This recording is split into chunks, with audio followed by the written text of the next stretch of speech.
హీరోయిన్లు ధరించే బట్టలపై ఎంత పెద్ద వివాదం జరిగిందో చూశాం.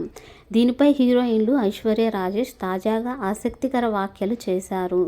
ఇటీవల హీరోయిన్లు ధరించే బట్టలు, డ్రెస్సింగ్ స్టైల్ గురించి టాలీవుడ్లో ఎక్కువగా చర్చ జరుగుతుంది. శివాజీ గారు చేసిన వ్యాఖ్యలతో ఈ చర్చ మొదలైంది. శివాజీ గారి వ్యాఖ్యలు పెద్ద వివాదానికి దారి తీశాయి. అనసూయ ఈ వివాదంలో ఇన్వాల్వ్ అయి కౌంటర్ ఇవ్వడంతో రచ్చ ఇంకా పెద్దదైంది. శివాజీ గారు, అనసూయ మధ్య మాటల యుద్ధం కొనసాగింది. మహిళలు ఎవరికి నచ్చిన బట్టలు వాళ్ళు వేసుకుంటారు, అందులో ప్రాబ్లం ఏంటి అని అనసూయ మాట్లాడింది. అనసూయ కామెంట్స్ని కొందరు సపోర్టుగా చేయగా మరికొందరు ట్రోల్ చేశారు. తాజాగా మహిళల బట్టలపై మరో హీరోయిన్ స్పందించింది. ఆ హీరోయిన్ ఎవరో కాదు, సంక్రాంతికి వస్తున్నాం చిత్రంతో బ్లాక్ బస్టర్ అందుకున్న ఐశ్వర్య రాజేష్. ఈ మూవీ తర్వాత తెలుగులో ఐశ్వర్య రాజేష్ క్రేజ్ పెరిగింది. ప్రస్తుతం మరిన్ని చిత్రాల్లో నటిస్తుంది.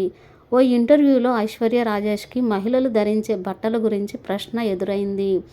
మీకు కాబోయే భర్త కానీ, మీకు కావాల్సిన వాళ్ళు కానీ ఇలాంటి బట్టలు వేసుకోవద్దు, ఈ బట్టలు వేసుకో అని చెప్తే వింటారా అని యాంకర్ ప్రశ్నించారు. దీనితో ఐశ్వర్య రాజేష్ మాట్లాడుతూ, తప్పకుండా వింటాను, మన మంచి కోసం చెప్తున్నప్పుడు వింటే తప్పేంటి అని అన్నారు. వాళ్ళు వద్దు అని చెప్తే నేను ఆ డ్రెస్ వేసుకోను, నా వ్యక్తిత్వం అంతే. మా ఇంట్లో మా బ్రదర్ అమ్ములు ఈ డ్రెస్ బాగాలేదు అని చెప్తే వెంటనే దానిని పక్కన పెట్టేస్తాను. నేను ఎప్పుడైనా ఫారెన్ వెళ్తే అక్కడ వెస్ట్రన్ డ్రెస్సులు వేసుకుంటా, కానీ ఇక్కడ ఉన్నప్పుడు ఎవరి ఫీలింగ్స్ని హర్ట్ చేయటం నాకు ఇష్టం లేదు. అసలు డ్రెస్సింగ్పై నా ఒపీనియన్ చెప్పాలంటే రెస్పాన్సిబుల్గా ఉండాలి అని అంటాను.